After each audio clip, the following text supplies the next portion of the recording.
So there's not real competition, and yet we have this system in which through the regulatory model, the companies have done what almost they've been invited to do. Financial engineering has been as prevalent as practical engineering, and we've had this situation where plenty of investors have got rich while the quality of our waterways has gone downhill. Football might not be coming home, but British Steel is. With rail, energy and water set to join it in public hands, the question is whether Labour is rescuing Britain's essentials or simply nationalising the bill. This is why. Hi everyone, Neil here, and after England spent last night demonstrating the dangers of sitting back and hoping a fragile structure will hold, the government has decided on a more interventionist strategy when it comes to British Steel. It's nationalised it, and this isn't going to be a one-off, because already next Prime Minister Andy Burnham has been talking very loudly about bringing what he calls the essentials of life under greater public control. As for the public, well, they seem keen, but they haven't yet seen the bill. So, is Labour constructing a coherent new economic model, or is it simply assembling a collection of Britain's largest and most expensive problems? Paul Kelso is Sky's business and economics correspondent.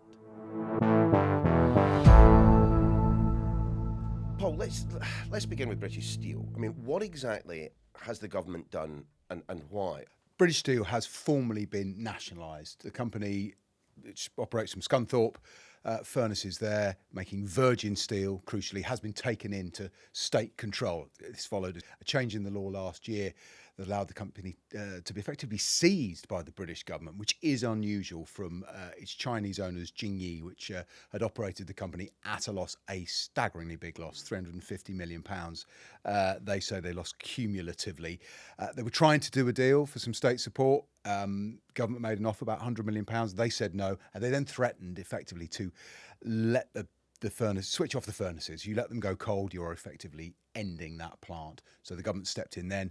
It's now, that bill has got royal assent, it's taken control, and this company is now going to be owned and run by the state, by the government, by civil servants. What is so necessary? What is so needed about British Steel? Steel has been struggling for decades. Chinese competition and elsewhere, but steel has got cheaper to make elsewhere for all sorts of reasons. It's expensive here, and the British steel industry has been a succession of government bailouts and sales and resales. What's special about Scunthorpe and British Steel? It's the only place that makes virgin steel. It requires a huge amount of energy, but you can make the highest grade of steel. So it's used in aerospace, used in defence. It's made in the UK. We've got first dibs. And when we need it for the important stuff for national security and national infrastructure, we've got it. So that is why the government's so keen to protect it. And nearly 3,000 jobs and more in the supply chain. So that's why they've stepped in. Where's the private sector?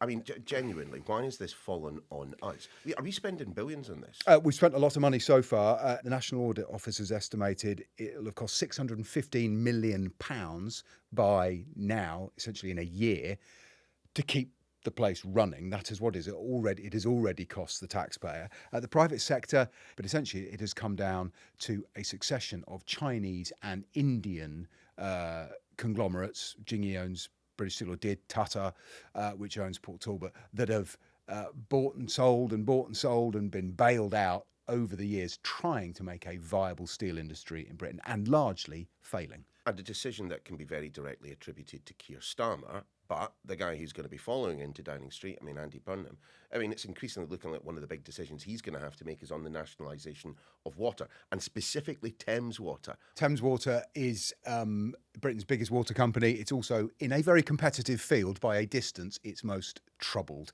It is drowning in debt. It's in the middle of negotiations to try and organise a rescue deal, a restructuring of all that debt to keep it afloat. Just paid its chief executive £1 million.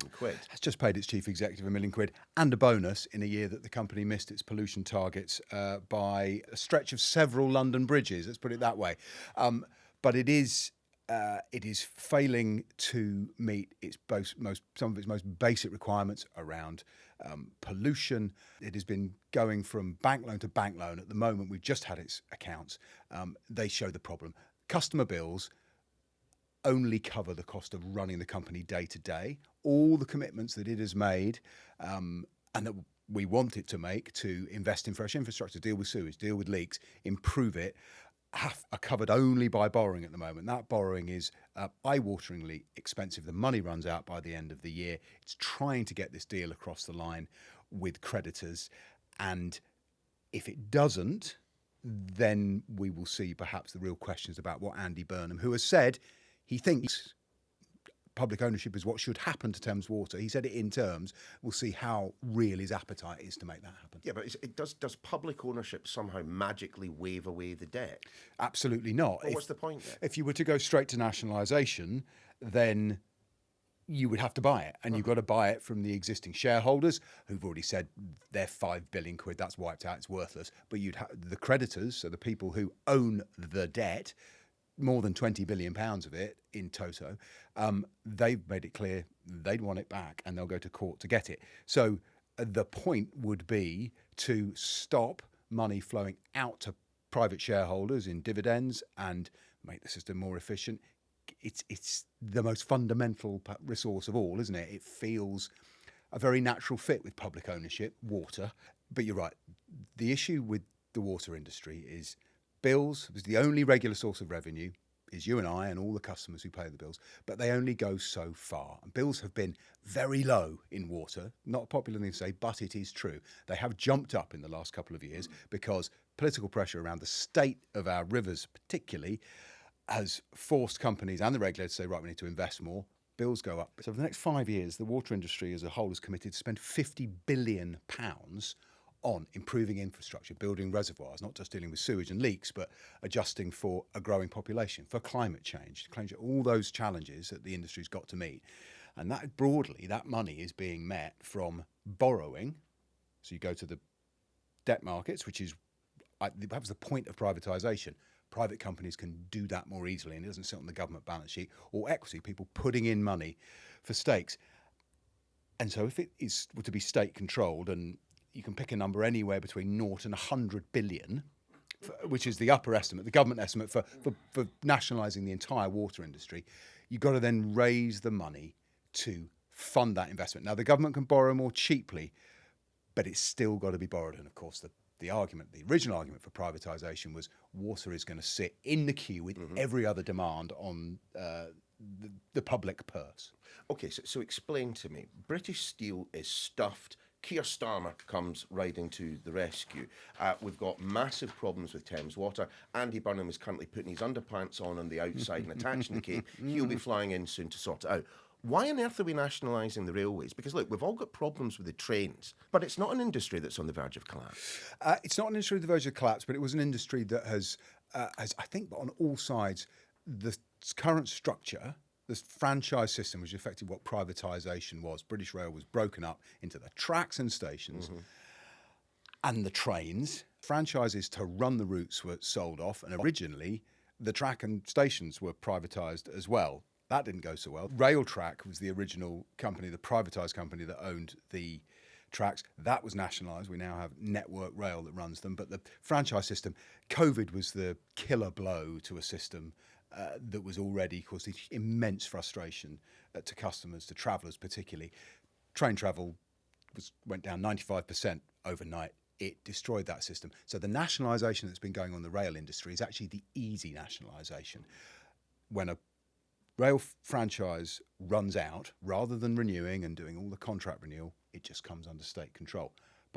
Behind that, many of the same people are still involved in actually driving the trains and running the trains. So it's by stealth, and the idea it comes back into Great British Railways, which will operate the system. There will absolutely be private entities involved in there, but they're under the umbrella of a notionally state-run system, and things like you get rid of all that contract negotiation endlessly. You unify ticketing. Imagine that. Imagine being able to work out what the cheapest ticket was without a spreadsheet, that kind of stuff. I get that we are able to pick up the railways without shelling out billions, but that doesn't mean that it doesn't come without, I would suggest, pretty significant political cost. I mean, every time a train runs late, every time a train is cancelled, are we going to have a government minister that we can phone up and berate? I mean, if this goes wrong, it reflects badly on the politicians, unlike the situation at the moment. Yeah, I mean, a personal reflection on the rail system is that it's world class at deflecting blame.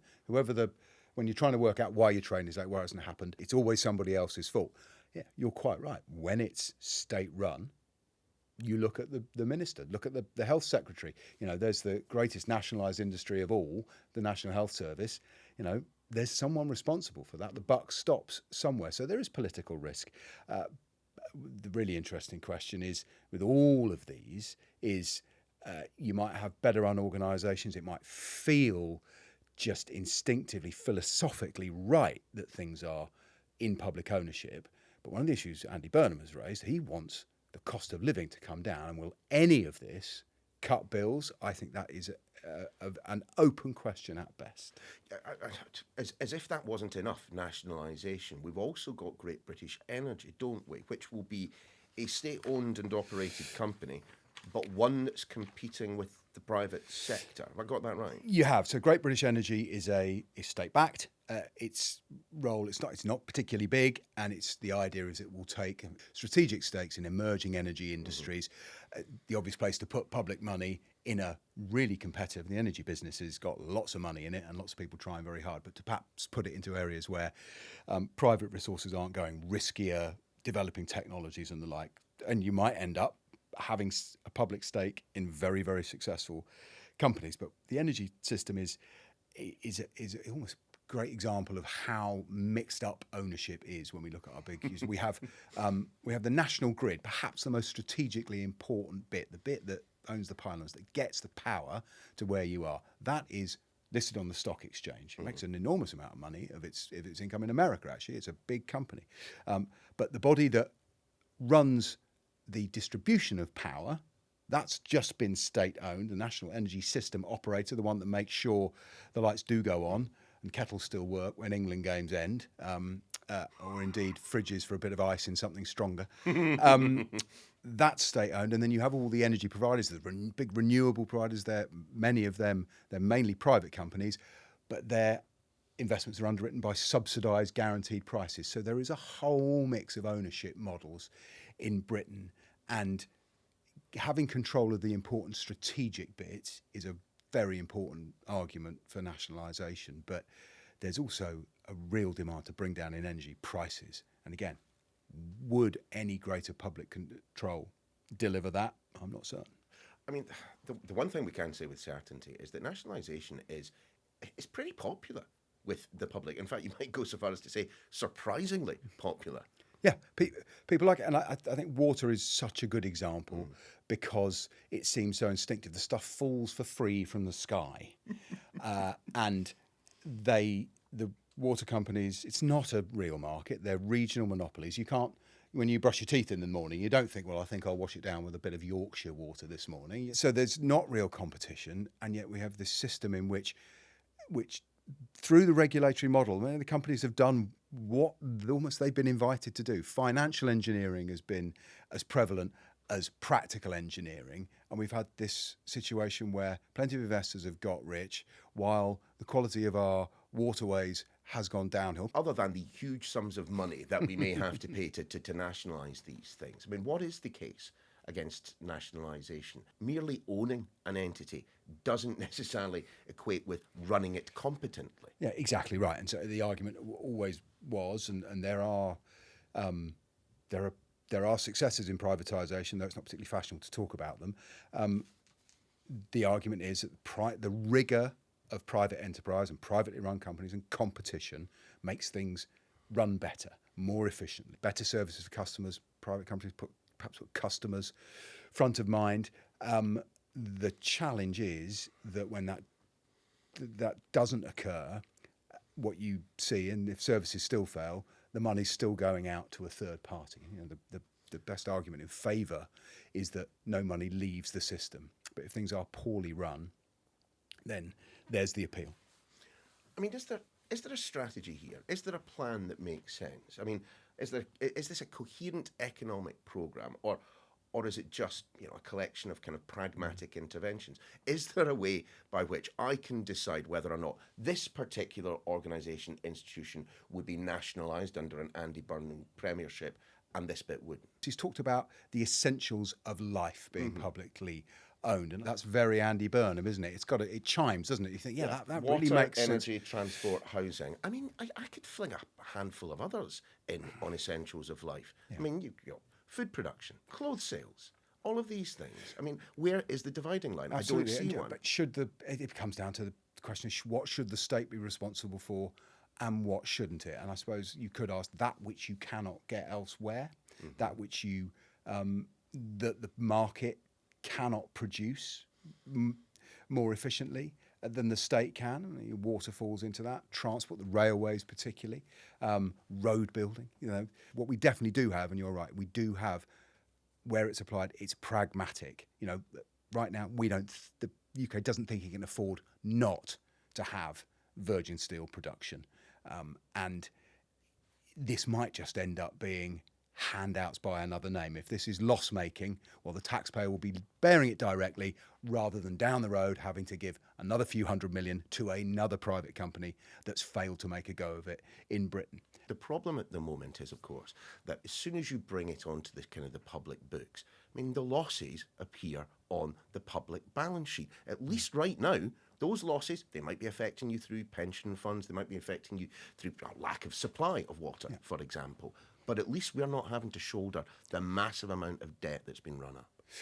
No, we're not. This defines our lifetimes, doesn't it, politically? The privatisation wave that kicked off in the 1980s was part of the economic transformation of Britain. Plenty of people objected at the time, but lots of our essential industries were transformed by that injection of private money. And it has become, in that time, as we've seen at the same time, the erosion of the power of the labour movement, it's become very unfashionable to oppose that. We're now in a position where perhaps the worm is turning, and some Labour politicians have given this a whirl, but they didn't get to power, did they? Jeremy Corbyn didn't get into office. Andy Burnham, who's made the warmest noises about reversing that trend, well, he's got a chance to show us, to put our money where his mouth is.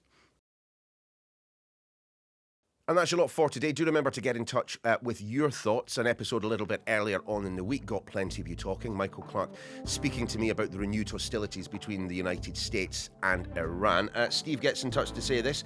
I'd like to ask Michael if he ever sees a time when nobody wants a war because nobody can now win. Steve, I'll put that directly to him when I next see him. The rest of you, do get in touch with your thoughts on today's episode, or indeed your ideas for future topics to cover. Why@sky.uk is the email. We're back tomorrow.